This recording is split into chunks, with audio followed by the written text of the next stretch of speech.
terrorisme, je pense que si on ne l'a pas vécu, mais franchement, on le garde, on ne le comprend pas vraiment. On garde comme une option, comme un concept. Mais à terroriser, c'est-à-dire que toutes les nuits, on n'arrivait pas à dormir parce qu'ils coupaient l'électricité, les islamistes, et ils hurlaient Dieu est grand, on vient vous égorger. Et on vivait avec ça pendant des nuits, des jours et des jours.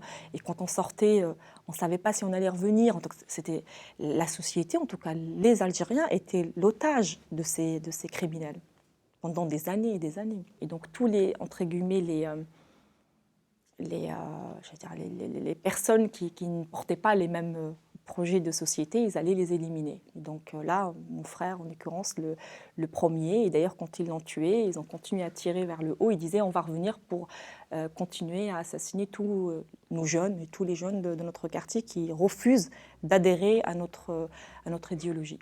Et Hicham, il n'était pas du tout entre guillemets, ni dans la politique, ni... bon, ils refusaient quand même de pratiquer leur religion, et s'exprimer par la musique. Il était quelque part, et on ne l'avait pas vu, le leader.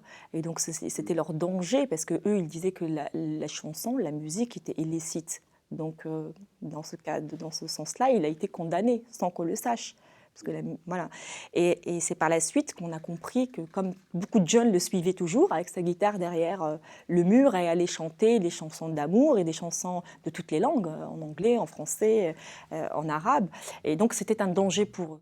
Quand on est arrivé en France, notre premier réflexe, c'était de créer une association qui portait le nom de mon frère d'abord. C'était en 94-15, Hicham, donc le groupe jeune Hicham.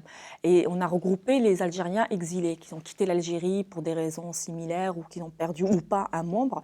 Et je pense qu'on a commencé cette lutte parce que pour nous, c'était, on voyait les islamistes arriver avant nous hein, dans la banlieue française. Hein. Ils étaient là avec la barbe, le t-shirt.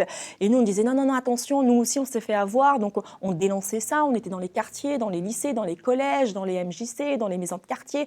On faisait des débats pendant des années et des années. Et pour nous, c'était quand même une réussite de leur dire faites attention, ce n'est pas ça l'islam. Ce sont des personnes, c'est pour ça qu'on a utilisé le terme islamiste, qu'aujourd'hui peut-être que ça peut apporter confusion, amalgame, mais ce sont les personnes qui utilisent la religion à des fins politiques. Il fallait les dénoncer. Et c'était comme un rôle pour nous, tous ces jeunes, derrière de dire c'est pas possible. Il faut quand même continuer le combat. C'est pas tous les jeunes de quartier qui vont quand même aller vers la radicalisation, mais il y a un profil malheureusement. C'est un nouveau phénomène qu'on doit combattre. Et je pense que les jeunes d'aujourd'hui, on leur donne la formation, on leur donne de l'emploi, on leur donne de la reconnaissance.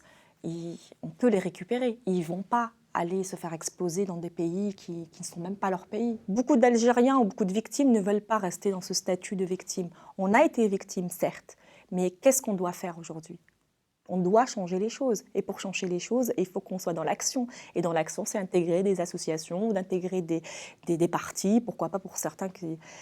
Et vraiment essayer de dénoncer. Parce que c'est ça le but, c'est vraiment de dénoncer et dire faites attention à des personnes comme ça.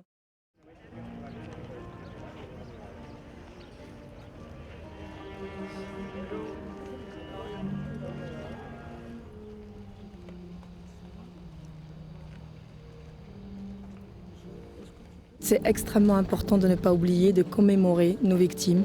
Et pour nous, c'est l'histoire qu'on doit transmettre à nos enfants et à les générations qui sont derrière nous pour ne pas oublier et surtout pour que cela ne se reproduise jamais.